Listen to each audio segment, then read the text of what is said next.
فكر معايا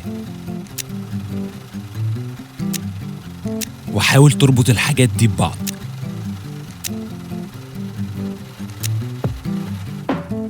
أول حاجة بتيجي في بالك لما بتسمع كلمة إدمان هي دي.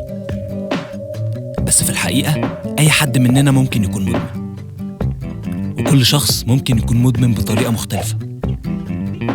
لأن من أسباب الإدمان مادة الدوبامين، ودي المادة المسؤولة عن النشوة اللي بتحصل في جسم الإنسان وبتحفزك إنك تعمل أي حاجة. وبافتراض إن الدوبامين نسبته الطبيعية في الجسم 100%، فالسكريات مثلا هتزودها بنسبة 50%، والنيكوتين هيزودها من 100 ل 150%، والأفلام الإباحية هتزودها 200%، ودي بتدوم حتى 5 أضعاف أطول من الجنس الطبيعي.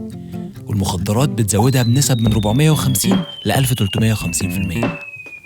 بس ده الجانب العلمي من المشكلة. يا ترى هي دي المشكلة كلها؟ الإدمان أوسع من كده، لأن ممكن أي روتين زي الكولا اللي مع كل وجبة بتاكلها يكون بالنسبة لك شيء عادي. بس لو حاولت تبطل الروتين ده ليوم أو يومين هتعرف إنك في مشكلة مش بالبساطة دي. وقيس على كده كل أنواع الإدمان، من أول الشوكولاتة مثلا أو الاستخدام المفرط للسوشيال ميديا ولحد التدخين والمخدرات بأنواعها. والفرق بين كل نوع من أنواع الإدمان هو التأثير اللي بيأثره على حياتك ودورك في المجتمع ونظرته ليك. والإدمان هو إنك تتخلى عن جزء مهم في حياتك، زي إنك تعيش حياة صحية أو تتواصل مع الناس مقابل سعادة مؤقتة.